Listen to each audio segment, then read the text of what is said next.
Ndugu zangu wa Tanzania, leo ni siku nyingine tena ambayo Mwenyezi Mungu ametunusuru uhai. Leo nina jambo mahususi sana linahusu taarifa ya Grayson Msigwa ambayo ameitoa jana kuhusu mkoa wa Mwanza. Sasa mimi nataka nijaribu kuzungumza kidogo kwamba Mwanza, kwa nini Mwanza? Kwanza, Mwanza ina ukubwa wa square kilomita 25,233 ukubwa wake. Ina wilaya 8 na ina majimbo ya uchaguzi 9. Lakini Mwanza hii ina population ya watu milioni 4, karibia milioni 4,300,000 sasa hivi. Tunaelekea kwenye milioni 4,500,000. Ukubwa, yani wingi wake. Lakini Mwanza imejaliwa kuwa na vitu vingi sana. Ina ardhi ya kutosha yenye rutuba kabisa, ina watu wachapakazi wakubwa kabisa. Alafu Mwanza hiyo ina madini ya kutosha. Mwanza hiyo ina ziwa Victoria ambalo linatumika kwa ajili ya uvuvi. Mwanza hiyo ina mifugo mingi ya kutosha. Umeelewa vizuri? Kwa hiyo shughuli za kiuchumi katika mkoa wa Mwanza ni nyingi. Kwa mujibu wa taarifa ya serikali sasa, mkoa wa Mwanza ni wa pili kwa kuchangia kwenye pato la taifa. Inachangia takriban trilioni 14.8. Inachangia trilioni 14, yani almost karibia takriban trilioni 15 mkoa wa Mwanza. Lakini watu wake ni maskini sana. Huduma zake za afya ni mbaya sana kwa mkoa wa Mwanza. Miundombinu katika mkoa wa Mwanza ni mbaya sana. Niwapongeze watu 4 ambao walishawahi kuwa viongozi wakaiwakilisha Mwanza katika baadhi ya majimbo. Nimpongeze wa kwanza ni Bujiku Sakira. Huyu alikuwa naibu waziri wa elimu.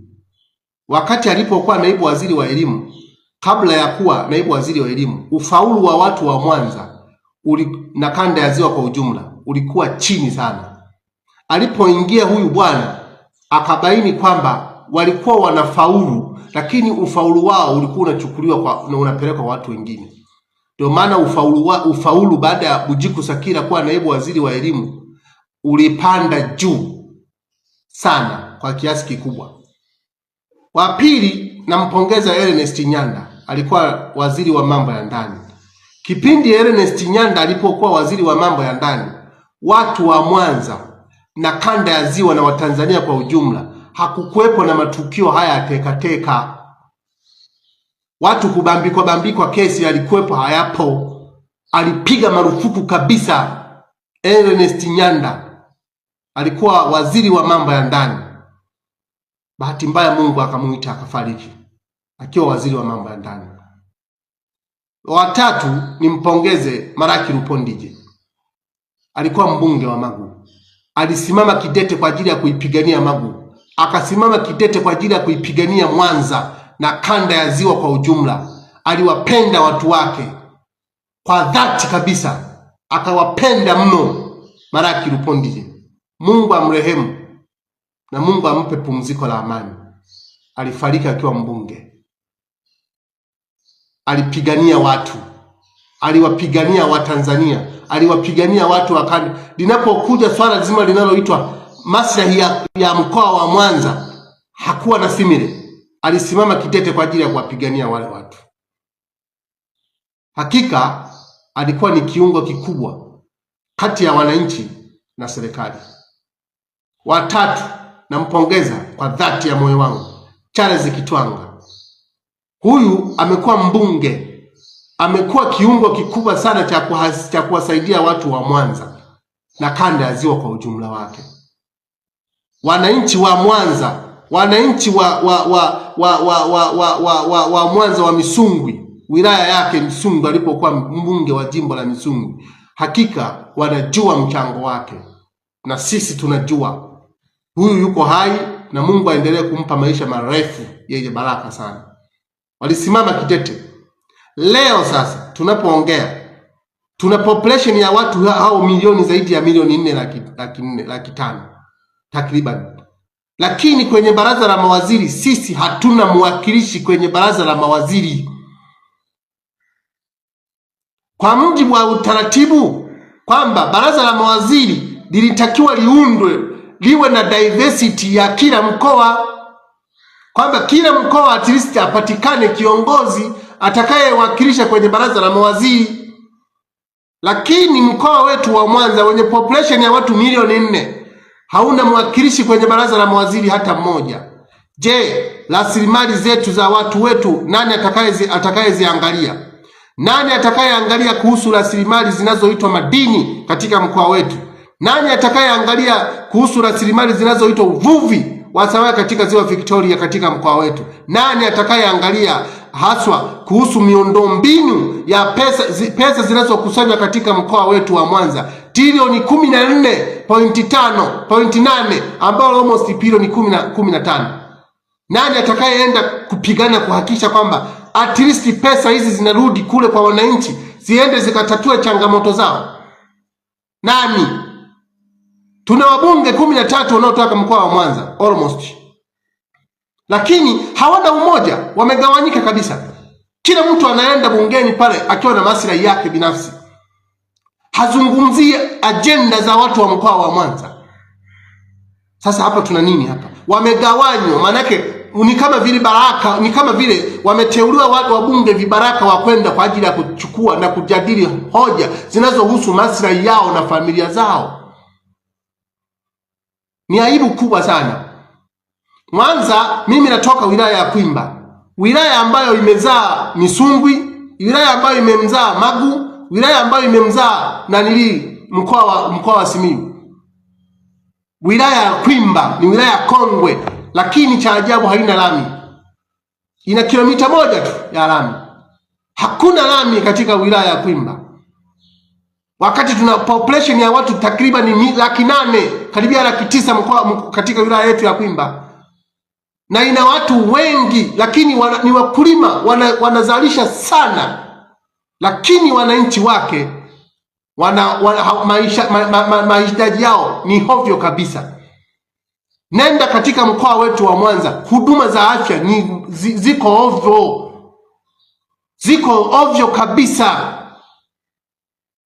kabisa. Na waelezeni, mimi najua kwa sababu mimi ndio zao la kule, mimi niko huko, lakini wanachangia kwenye pato la taifa trilioni 15 kasoro. Halafu mnarejeshewa bilioni 600, ambazo bilioni 600 ni bilioni 100 tu kwa ajili ya kufanya maendeleo katika mkoa.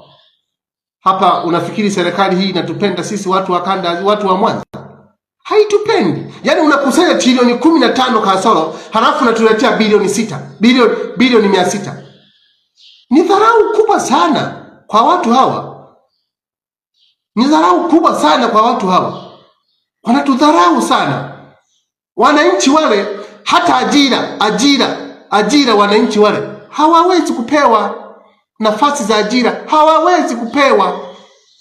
Wanapewa watu wengine tu. Hivi kweli mkoa wa Mwanza na rasilimali zinazopatikana zile zingekuwa zinapatikana Zanzibar, kweli Zanzibar wangekubali wapelekwe bilioni 600 kwa ajili ya kulipa mishahara ya wafanyakazi na bilioni 100 kwa ajili ya kutekeleza miradi ya maendeleo? Wangekubali? Out of trilioni 15 kasoro wangekubali? Tunadharauliwa sana sisi watu wa kanda, kwa sababu wameshatuona sisi ni mapoyoyo, wametuona sisi ni mang'ombe, wametuona sisi ni mandindindi, wametuona sisi hatujitambui, na ndio maana tunaweza tukaburuzwa tu kama tunavyoweza kuburuzwa. Sasa hatuwezi kukubali. Uwanja wa ndege pale Mwanza, badala ya kujenga uwanja wa ndege, sasa hivi hata mkandarasi hayupo, ametoka. Hakuna. Magufuli alituahidi kutujengea uwanja wa ndege pale, kwa sababu alikuwa anajua thamani na mchango wa Mwanza wa mkoa wa Mwanza ni mkubwa. At least na wao tuwape angalau kitu angalau tuwajengee vitu vya maana. Badala yake ni porojo tu. Hakuna miundombinu mibaya. Barabara za katika mkoa wa Mwanza ni za hovyo kabisa. Hazipitiki sehemu kubwa. Wilaya ya Kwimba, nani anapita nani anajua wilaya ya Kwimba? Hakuna hata lami kilomita 1. Population ya watu takriban 800,000. Ni aibu kubwa. Na hii ni dharau kubwa sana kwa watu wa Mwanza. Dharau kubwa sana. Lakini hiyo ni kwa sababu tunakuwa tumechagua viongozi ambao ni vibaraka, ni watu wamejawa maslahi binafsi katika mioyo yao, hawajali. Na ndio maana hata wakiteuliwa wanaona kwamba zile nafasi wanazoteuliwa ni za kwao na familia zao. Hawaamini kwamba hizo nafasi ni kwa ajili ya Watanzania wale. Hamna. Watu wanaenda wanafanya tu business as usual. Hii ni dharau kubwa. Ni dharau kubwa sana. Ukipiga hesabu Mwanza au ukachukua mkanda ya Ziwa kwa ujumla, ina population ya watu zaidi ya milioni 20 kwa sasa. Na ina kilomita square 1,148 na kama 525 hivi. Umeelewa? Kilomita square ile kanda ya Ziwa kwa ujumla wake. Lakini kwa nini hatuna mwakilishi kwenye baraza la mawaziri? Mwanza hatuna mwakilishi kwenye baraza la mawaziri. Kwa nini hatuna mwakilishi kwenye baraza la mawaziri? Ni dharau, tunadharauliwa. Kwamba hatuwezi kufanya chochote, hatuwezi kufanya chochote. Hii ni dharau kubwa, na ndio maana waambieni watu wa kanda ya Ziwa, amkeni. Tulikuwa na mwakilishi kwenye baraza la mawaziri Angelina Mabula. Leo yuko wapi? Kanda ya Ziwa tulikuwa na mwakilishi kama akina Ahmed Adi Kalemani. Leo wako wapi? Tulikuwa na akina Biteko, Doto Biteko. Leo wako wapi? Tulikuwa na akina Mashimba Ndaki. Leo wako wapi? Wako wapi? Hatuna watu kwenye baraza la mawaziri. Yaani mkoa wa Simiyu hakuna mwakilishi kwenye baraza la mawaziri. Mkoa wa Mwanza hakuna Simiyu ina population ya watu milioni karibia 3. Hakuna mwakilishi kwenye baraza la mawaziri. Mwanza ina population ya watu milioni 4 karibia 500,000. Haina mwakilishi kwenye baraza la mawaziri. Nenda wapi? Nenda Geita. Ina population ya watu karibia milioni 4,600,000. Lakini sasa haina mwakilishi kwenye baraza la mawaziri. Mikoa tu hii mitatu ukijumlisha ina watu takriban ni watu milioni 10 na kitu. Lakini haina mwakilishi kwenye baraza la mawaziri. Zanzibar ina mwakilishi kwenye baraza la mawaziri takriban ni 8 including rais. Yupo rais rais wa Zanzibar ni mjumbe wa baraza la mawaziri. Waziri wa fedha, waziri wa mambo ya ndani, mambo ya nje, waziri mambo ya uchukuzi, waziri wa mambo ya mambo gani huyu mambo ya nini yale, mambo ya muungano. Hao wote wanatoka Zanzibar. Hivi kweli wale wangekuwa Wazanzibari wangeweza kukubali kwamba sisi wana population ya watu milioni 4 halafu hawana wakilishi kwenye baraza la mawaziri? Wangekubali Watanzania? Na wauliza tu, wangekubali? Haiwezekani. Kwa hiyo ina maana kwamba ratioality, hatuna ratio ya kuonyesha kwenye wawakilishi kwenye baraza la mawaziri. Hatuna. Lazima tuhakikishe kwamba mkoa wa Mwanza na wenyewe upate mwakilishi kwenye baraza la mawaziri ili kusudi akajadili, atetee maslahi ya watu wa kanda ya Ziwa, atetee sera zinazopitishwa kwenye baraza la mawaziri zinaenda kuathiri watu wa kanda ya Ziwa, vile vile watu wa Mwanza. Sasa kwenye baraza la mawaziri hatuna mwakilishi. Nani atakayesimamia kuhusu uvuvi? Nani atakayetetea kuhusu sera zinazotungwa kwa ajili ya wananchi kuhusu Ziwa Victoria? Nani atakayesimama kwa ajili ya watu wanaofanya uchimbaji wa madini yetu katika mkoa? Nani atakayesimamia? Kwa sababu kiuhalisia waziri anapoingia kwenye baraza la mawaziri, maana yake baraza la mawaziri lazima liwe na diversity, kwamba kila mkoa at least apatikane mmoja atakayewakilisha kwenye baraza la mawaziri. Hamna. Kanda ya Ziwa tuna wabunge takriban 53. Lakini hebu angalia kwamba hawa wabunge wanaenda na ajenda gani bungeni?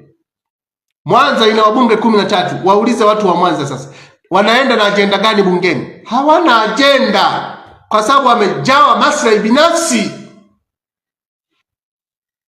Inauma, inauzi, lakini inakera sana.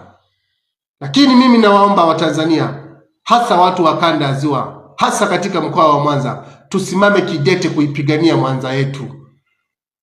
Mimi ni zao la Mwanza, ni zao la Kwimba, ni zao la Mwanza. Kitovu changu kimezikwa Mwanza, kimezikwa Kwimba. Sitaacha kuipigania mpaka tone langu la mwisho, mpaka tuhakikishe kwamba usawa katika mgawanyo wa rasilimali unapatikana. Haiwezekani sisi tukusanye tuwe wa pili katika ukusanyaji wa pato la taifa. Dar es Salaam ya kwanza yenyewe, Dar es Salaam kila pahala ni miundombinu inajengwa na lami zinajengwa, halafu zinakuja kubomolewa tena, zinajengwa tena lami nyingine. Sisi hata lami hatuijui, ila Dar es Salaam yenyewe inajengwa na kujengwa na kujengwa. Alafu vile vile Dar es Salaam ina wawakilishi wawili kwenye baraza la mawaziri, tena si watatu. Kuna waziri anayehusika na mambo ya mipango, Profesa Kitila Mkumbo, anatoka kwa Dar es Salaam. Kuna waziri anayehusiana na mambo ya teknolojia, anaitwa Angela Kairuki, anatoka Dar es Salaam. Anawakilisha wananchi kutoka Dar es Salaam kwenye baraza la mawaziri. Spika wa bunge anatoka Dar es Salaam. Kwa hiyo ina maana kwamba Dar es Salaam wamejipanga vizuri katika kule kuwaletea wananchi wako maendeleo. Sasa sisi hatuna huyo mtu wa kutuwakilisha na kutupigania. Hatuna. Mkoa wetu wa Mwanza wenye population ya watu milioni ngapi ile? Dar es Salaam ina population ya watu milioni 7 karibia milioni 8. Mwanza ina population ya watu milioni 4 na karibia milioni 5, milioni 4.5. Lakini wananchi wake huduma zake ni mbovu, barabara ovyo kabisa, na huduma za yani hospitali yani ovyo. Lakini tunachangia pato kubwa.